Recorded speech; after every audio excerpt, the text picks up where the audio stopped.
Hey guys, this is Stu from Stuart Scale Models, and this really is, I would suppose you'd say, is my first sort of singular update on my entry into the Bandai group build for my entry, which is the Bandai Star Wars AT-ST Imperial All-Terrain Scout Transport Walker, or as everybody knows it in the community, the Chicken Walker, because it looks a little bit like a chicken with that leg configuration, as you can see there.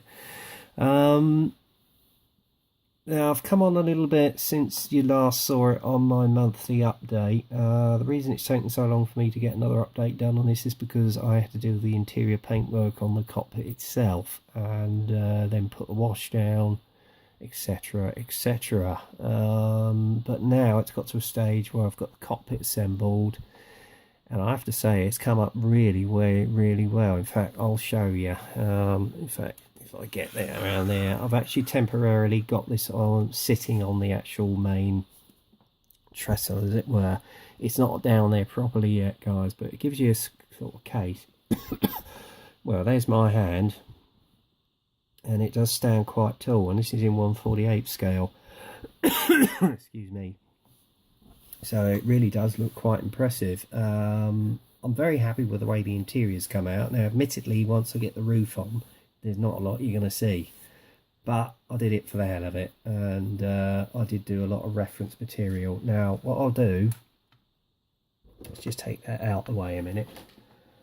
Excuse me. I'll take it off, and what I'll do, if I can get it in the light, hang on, he says, there you go. I might zoom in a bit. Let's have a go at that. You'll be able to see. There you go. I've got all the interior painted and detail painted, as you can see there with the side panels. Get it in the light a bit better, you'll be able to see. And basically, after I did it, well, I actually used a car primer just for quickness on this build, to be honest with you, and it was, if I can get it down, I didn't use the Steiner Res this time.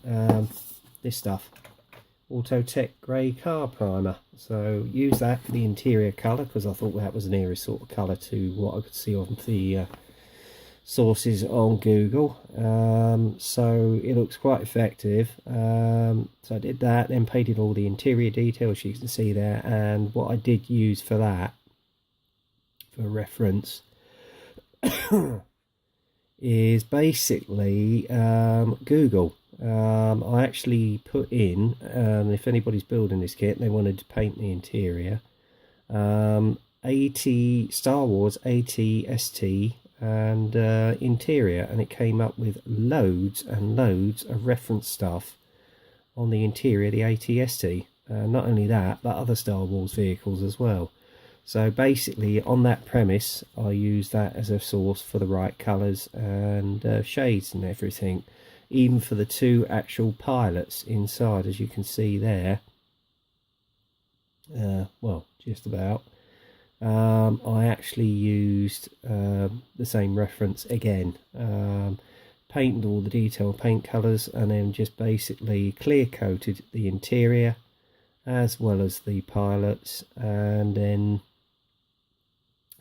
put down, dry brushed it, and then just basically put down a dark dirt wash, remove the excess, and as you can see there, it's come up really effectively.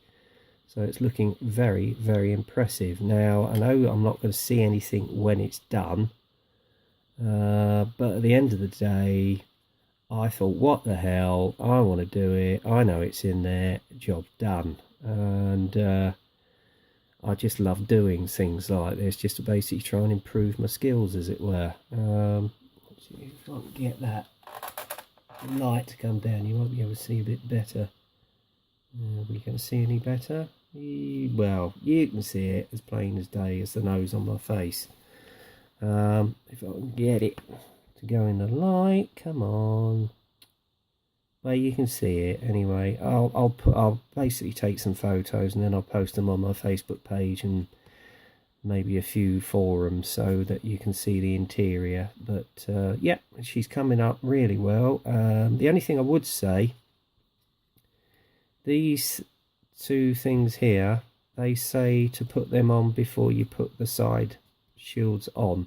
I personally wouldn't do that because basically I had to remove these again for them to fit in order. But according to the instructions, they're telling you to put these on first, either side. Don't do it. To make life easier, just put these side parts on to the side of the cockpit and then add them in. Alright, just makes life a little bit easier. There you go. So basically that's where we've got with the AT-ST chicken walker. I'm just going to put him back onto the actual main body. And as I say, oh crikey, he's just falling off again. Oh my light, hang on, let's get him back on. I don't want to break anything, so I've got this far. Just sit him on temporarily. But as I say, it is looking impressive. I quite enjoy this build, I must admit. It's my first Bandai kit, and I understand why everybody was raving about these kits when they got them on there last year. Obviously with the last Star Wars film, and obviously we've got Rogue One coming out very, very soon. In fact, I think it's beginning of next month. I think it's the 5th of December, I might be wrong, check it out. And obviously Bandai are starting to bring out a range of figures as well as vehicles which are used in that film, and I must admit they do look quite impressive, and I'm only tempted to get some, but I've got enough kits as it is, so I don't think I will. So there you go, that's how far we've got with this beauty. So next time you'll see her, it'll be fully assembled and hopefully in some black Steiner's primer, along with where is he? Little Chewbacca here as well. I've got him in primer at the moment. If I can get him to focus. Yeah, there you go. Not bad little figure, but again I will probably put down the base colour, dry brush in with his fur, etc. Blend in the face a little bit, do some more resources on Google, and take it from there.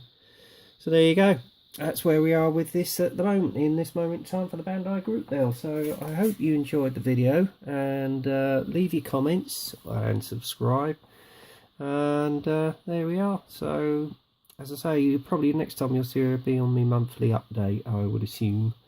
So until then, get kit crazy, happy modelling, and I'll speak to you soon.